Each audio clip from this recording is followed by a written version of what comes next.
ছেলে ভাত খেতে চেয়েছিল, কিন্তু ছেলেকে ভাত খাওয়াতে পারেনি তার মা।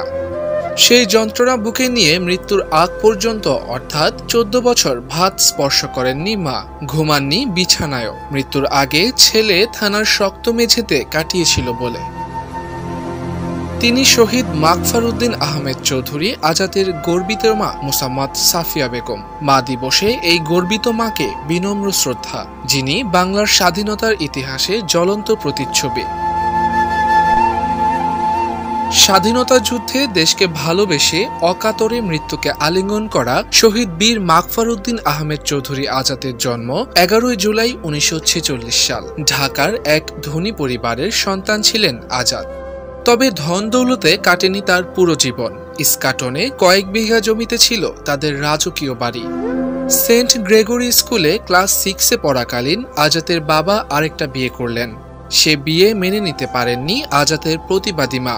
6-এ পড়া ছেলেকে নিয়ে স্বামীর প্রাসাদ থেকে বেরিয়ে আশ্রয় নেন বস্তি ঘরে। অনেক কষ্ট করে ছেলেকে লেখাপড়া করালেন। 1971 সালে আজাদ ঢাকা বিশ্ববিদ্যালয়ের আন্তর্জাতিক সম্পর্ক বিভাগ থেকে মাস্টার্স পাশ করল। আজাদের বন্ধু ছিল জাহানারা ইমামের ছেলে রুমি, কাজী কামাল, হাবিবুল আলম প্রমুখ। এরা সবাই আগরতলায় গিয়ে মুক্তিযোদ্ধার প্রশিক্ষণ নিয়ে ঢাকা শহরে ফিরে এসে গেরিলা অভিযান চালাচ্ছে।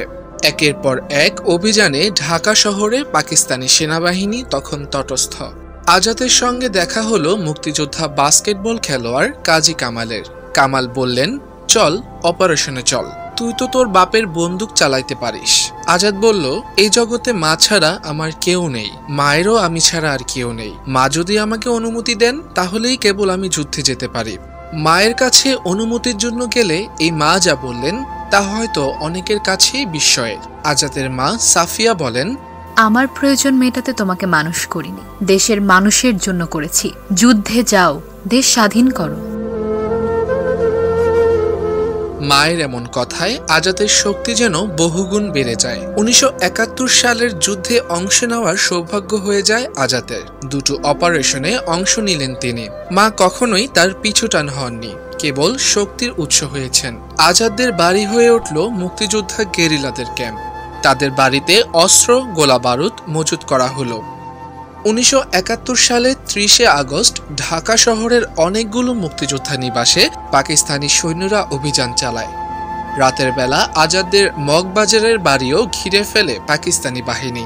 কাজী কামাল পাকিস্তানি অফিসারের অস্ত্র কেড়ে নিয়ে গুলি করতে করতে পালিয়ে যান, কিন্তু ধরা পড়ে আজাদ, জুয়েল এবং বাশার। গুলিবিদ্ধ হয় আজাদের খালাতো ভাই জায়েদ আর টগর। ওই দিনই ধরা পড়ে রুমি, বদি সহ অনেক মুক্তিযোদ্ধা। আজাদকে রাখা হয় রমনা থানায়। আজাদের মা সাফিয়া একমাত্র সন্তানকে দেখতে এলেন।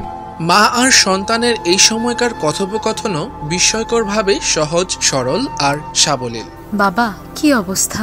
খুব মারে, ভয় হচ্ছে, কখন সব স্বীকার করে ফেলি।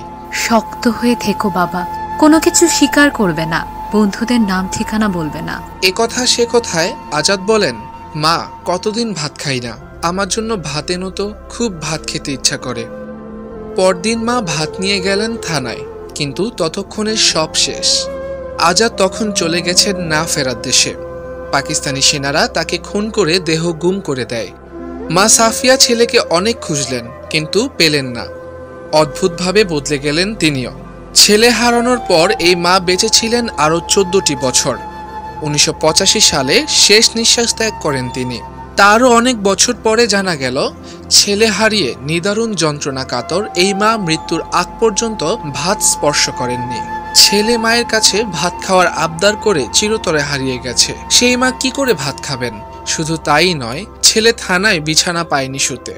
মা সেই যন্ত্রণায় বিছানাও ছেড়েছিলেন। মহৎ এই মা জুরাইন গোরস্থানে শায়িত রয়েছেন।